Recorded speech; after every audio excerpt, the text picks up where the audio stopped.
kasus penipuan yang melibatkan seorang ASN Dinas Pendidikan Provinsi Jatim, yaitu Hartini ditetapkan sebagai terdakwa lantaran Jaksa Penuntut Umum dari Kejaksaan Tinggi Jatim, Darmawati Lahang, menyatakan perbuatan terdakwa dinyatakan secara sah bersalah melanggar pasal 378 KUHP. Imbas dari perbuatan terdakwa, jaksa memohon kepada sang pengadil yang memeriksa, mengadili perkara ini, guna menjatuhkan pidana penjara selama 30 bulan bagi terdakwa. Usai jaksa membacakan tuntutan, sang pengadil memberi kesempatan terhadap terdakwa juga melalui penasehat hukumnya guna menyampaikan nota pembelaan di persidangan sepekan ke depan. Dari Pengadilan Negeri Surabaya, jurnalis Basudewa TV mengabarkan. Ya, kita buka sidang perkara pidana atas nama terdakwa Hartini. Dibuka dan dinyatakan terbuka untuk umum. Siapa hari ini Hartini? Hartini ditanya sehat nggak? Ibu Hartini sehat?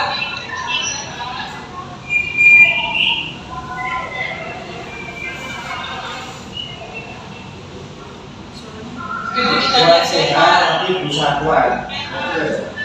Baik ya, kalau begitu ya, ini ada pengacaranya. Ya, caranya hari ini adalah tuntutan pidana. Ya, dengarkan baik-baik. Untuk penasihat hukum sama saya kecilkan semuanya. Umumnya ya. Sudah saya mau dia kayak ini. Ya, dia tak feedback. Dan mikrofonnya matikan. Ya, dia tak feedback. Kalau saja yang ngomong. Baik, sudah siap dengan dakwaan dan tuntutan sudah siap? Siap, ya, silakan bacanya. Surat tuntutan atas nama terdakwa Hartini. Kami langsung Pak ya. Iya. Mau dibaca lengkap atau bagaimana? Yang penting saja. Yang penting-penting saja ya. Nah, silakan. Mana unsur yang terbukti berdasarkan apa terbukti baca. Ya, intinya itu. Ya, menurut jaksa. Ya Bapak. Bahwa berdasarkan fakta-fakta yang terkumpul dalam persidangan, maka kami sampailah kepada pembuktian mengenai unsur tindak pidana yang didakwakan kepada terdakwa. Oleh karena dakwaan jaksa penuntut umum disusun secara alternatif, maka kami akan membuktikan dakwaan yang telah terbukti dalam persidangan. Dakwaan yang kami anggap terbukti adalah dakwaan ke-1 pasal 38 KUH pidana dengan unsur sebagai berikut. 1. Unsur barang siapa. 2. Unsur dengan maksud untuk menguntungkan diri sendiri atau orang lain secara melawan hukum. 3. Unsur memakai nama palsu atau martabat palsu dengan tipu muslihat ataupun rangkaian kebohongan, menggerakkan orang lain untuk menyerahkan barang sesuatu kepadanya atau supaya memberi hutang maupun menghapuskan piutang. Unsur barang siapa baik dimaksud dengan unsur barang siapa adalah siapa saja yang sebagai subjek hukum yang dapat dipertanggungjawabkan serta mampu mempertanggungjawabkan yang dalam kasus perkara adalah terdakwa Hartini yang didakwa melakukan tindak pidana yang bersangkutan mampu dan cakap serta pada sidang pertama menjawab pertanyaan majelis hakim tentang identitasnya yang lain yang dapat juga dijawab dengan baik oleh terdakwa. Selain itu, dalam persidangan terdakwa dapat pula mengerti dan menjawab serta menanggapi dengan baik setiap pertanyaan yang diajukan kepadanya, serta dapat pula menilai keterangan-keterangan yang diberikan oleh saksi-saksi. Dengan demikian, di dalam persidangan fakta hukum bahwa terdakwa tersebut telah dewasa dan berakal sehat dan tidak terganggu jiwanya sehingga terhadap terdakwa oleh hukum dianggap cakap dan mampu bertanggung jawab sendiri atas segala perbuatan yang dilakukannya. Berdasarkan keterangan saksi-saksi diungkapkan pula dengan keterangan terdakwa jelas yang dimaksud barang siapa adalah terdakwa Hartini dengan demikian unsur yang terpenuhi dan terbukti. Unsur kedua yaitu dengan maksud untuk menguntungkan diri sendiri atau orang lain secara melawan hukum, bahwa unsur subjektif yang berupa kesengajaan pelaku untuk menipu orang lain yang dirumuskan dalam undang-undang dengan kata-kata dengan maksud untuk menguntungkan diri sendiri atau orang lain secara melawan hukum. Unsur ini menunjuk pada keterangan kesengajaan pada diri pelaku dalam kejadian kesengajaan dikenal dengan kesengajaan yang bersifat tujuan. Bahwa dengan kesengajaan bersifat tujuan si pelaku dapat mempertanggungjawabkan dan mudah dapat mengerti oleh halayak ramai apabila kesengajaan seperti ini ada pada suatu tindakan pidana si pelaku pantas dikenakan hukuman pidana. Karena dengan adanya kesengajaan bersifat tujuan ini berarti si pelaku benar-benar menghendaki mencapai akibat yang menjadi pokok alasan diadakannya ancaman hukuman ini. Kesengajaan secara keinsapan kepastian. Kesengajaan ini ada apabila si pelaku dengan perbuatan tidak bertujuan untuk mencapai akibat yang menjadi dasar dan delik, tetapi ia tahu bahwa benar akibat itu pasti akan mengikuti perbuatan itu. Dengan kata lain, bahwa perbuatan pasti akan menimbulkan akibat akibat, tapi pelaku mengambil resiko terjadinya akibat lain demi tercapai akibat tidak disertai bayangan suatu kepastian akan terjadi akibat yang sama. Kesengajaan secara keinsapan kemungkinan, kesengajaan ini yang terang-terangan tidak disertai bayangan suatu kepastian akan terjadi akibat yang bersangkutan melainkan hanya dibayangkan oleh kemungkinan belaka akan akibat itu.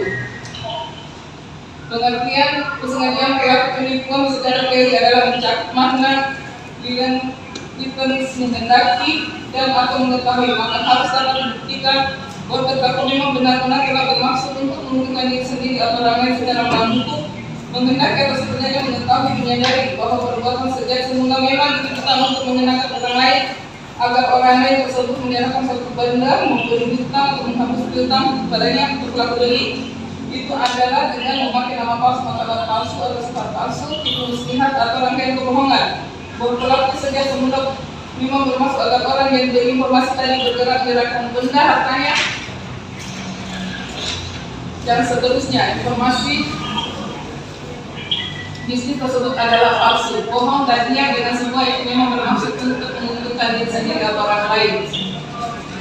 Bahwa untuk menentukan ada tidaknya kesengajaan tersebut kami tidak akan berpedoman pada pengakuan pelaku tindak pidana saja, karena kami juga dapat menarik kesimpulan tentang adanya kebenaran dan pengetahuan pelaku tersebut dari fakta-fakta yang terungkap di persidangan, baik yang diperoleh dari keterangan terdakwa sendiri, keterangan para saksi maupun dari alat bukti lain.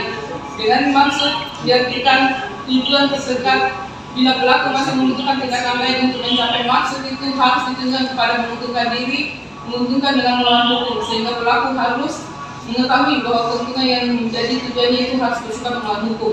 Untuk menguntungkan diri sendiri atau orang lain dengan jalan melawan hukum. Syarat melawan hukum harus selalu dihubungkan dengan alat penggerak atau pemwujud yang digunakan. Bahwa berdasarkan fakta-fakta yang terungkap dalam persidangan, bahwa pada bulan Desember tahun 2014 terdakwa Hartini datang ke rumah korban Sudia bersama dengan saksi Bambang Hadianto yang saat itu sebagai suami terdakwa menawarkan sebuah rumah yang terletak di Dusun Jalan RT 01 RW 01 Desa Trawas, Kecamatan Trawas, Kabupaten Mojokerto dengan nomor SHM 956 dengan harga 250 juta rupiah milik Dewi Prasetyo Yuda tetapi SHM atas nama Dewi Dianingrum dengan kesepakatan patungan dengan saksi Bambang Hadianto suami istri terdakwa Hartini dan adik dari saksi korban Sudia, di mana rumah yang ditawarkan tersebut bersebelahan dengan rumah saksi Bambang Hadianto dan terdapat pintu yang menghubungkan antara rumah saksi Bambang dan rumah yang ditawarkan terdakwa menghubungkan, dan rumah tersebut tergolong murah dan terdakwa mengatakan rumah tersebut kalau pembayaran dapat dilakukan secara bertahap. Selain itu terdakwa juga mengatakan jika nantinya rumah tersebut dijual kembali akan mendapatkan keuntungan, sehingga saksi korban Sudia tertarik hatinya untuk membeli dan memberikan uang sebesar 99 juta rupiah kepada terdakwa dengan cara transfer ke rekening terdakwa Hartini. Bahwa selanjutnya pada sekitar akhir bulan Desember tahun 2014 pemilik telepon terdakwa menawarkan lagi 2 bidang tanah tagihan Tegalan yang berlokasi di Desa Penanggungan, Kecamatan Trawas, Mojokerto, Desa Tarniagen, Kecamatan Trawas, Kabupaten Mojokerto dengan harga 90 juta rupiah dengan kesepakatan 80 juta rupiah dengan kesepakatan patungan dengan terdakwa masing-masing sebesar 40 juta, dan terdakwa Hartini mengatakan bahwa pembayaran dapat dilangsung secara bertahap, sehingga korban Sudia tergerak hatinya lagi untuk melakukan pembayaran dengan cara melalui transfer dari rekening BCA ke korban ke rekening BCA milik terdakwa Hartini dengan perincian sebagai berikut: 31 Maret 2015 14 juta, 40 Maret sebesar 5 juta 500, 30 April 2015 5 juta, 2 Maret 2016 10 juta, 1 Juli 2016 5 juta. Sehingga total keseluruhan untuk pembayaran tanah Tegalan sebesar 40 juta rupiah. Dan saksi korban Sudia percaya kepada terdakwa Hartini karena terdakwa Hartini adalah istri siri dari adik kandungnya saksi Bambang Hadianto, sehingga sepakat dengan penawaran yang diberikan oleh terdakwa Hartini. Bahwa kemudian beberapa saat terdakwa Hartini menghubungi lagi saksi korban Sudia agar menyiapkan fotokopi KTP untuk keperluan proses balik nama.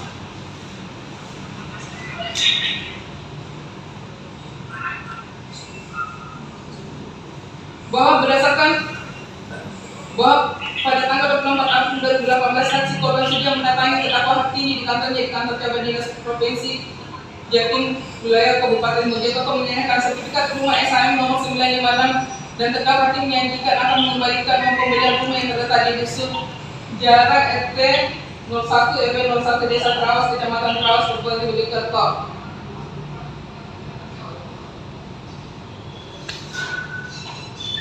Dengan harga Rp250 juta milik Dewi Prasetya juga tetap SHM atas nama Dewi Minggu, dan untuk meyakinkan saksi korban sedia terdakwa membuatkan surat pernyataan kesanggupan untuk mengembalikan uang tanah tegalan sebesar Rp40 juta pada tanggal 10 Mei 2018 dan menyerahkan sertifikat rumah SHM 956 pada bulan 2018 yang juga dan tanggal 2018 di atas materi 6.000. Namun kenyataannya sampai saat ini terdakwa belum mengembalikan.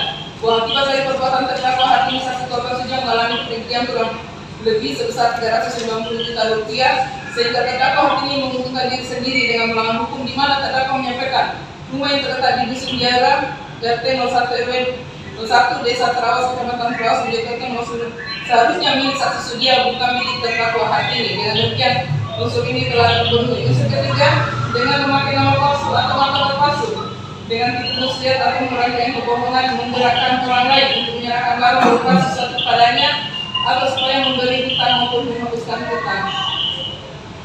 Alat penunjuk atau penggerak yang digunakan dalam perbuatan menunjuk atau menggerakkan orang agar menyerahkan sesuatu barang terdiri atas 4 jenis, yaitu nama palsu, keadaan atau sifat palsu, rangkaian kata-kata kebohongan dan tipu muslihat. Berdasarkan fakta-fakta yang terungkap dalam persidangan adalah sebagai berikut: bahwa terdakwa pada bulan Desember di tahun 2014 terdakwa ini datang ke rumah korban bersama dengan saksi Bambang Hadianto dengan menawarkan rumah yang terletak di dusun Jaran Desa Trawas, Kecamatan Trawas, Kabupaten Mojokerto, SHM dan nomor 956 dengan harga Rp250 juta.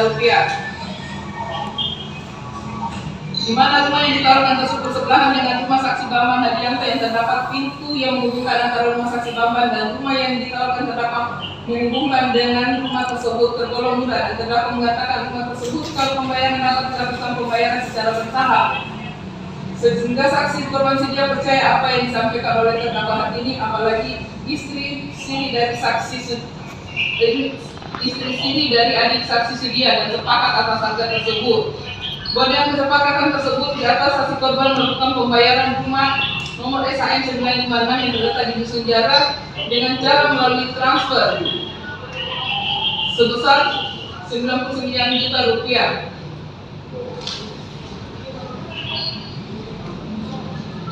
Bahwa selanjutnya sehingga total keseluruhan untuk pembayaran tanah maupun rumah tegalan sebesar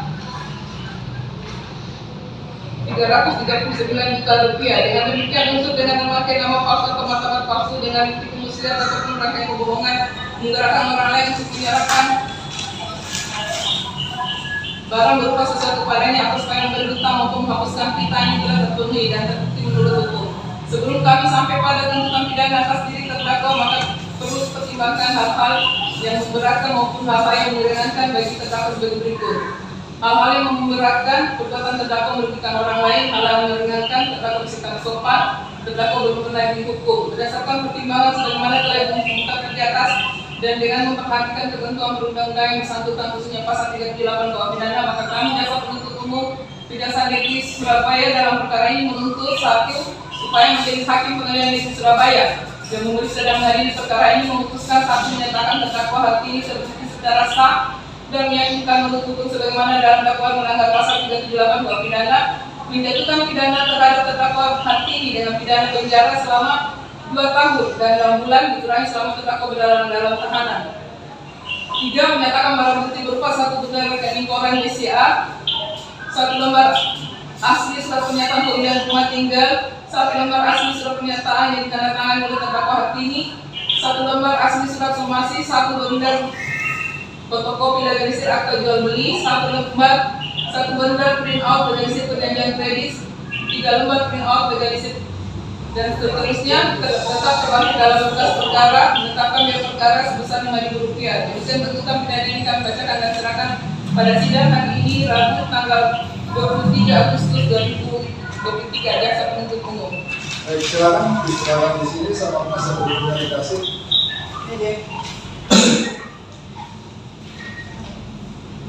Sama sopoknya ya. Sudah Pak. Sudah ya. Saya kirim ke kita. Baik ya, begini ya. Jaksa berpendapat. Baik ya, begini ya. Jaksa berpendapat saudara telah terbukti melakukan tindak pidana penipuan dan minta supaya kami menjatuhkan pidana selama 2 tahun dan 6 bulan. Ya. Baik, silakan nanti ditanggapi dalam pledoi yang akan disampaikan besok. Ya.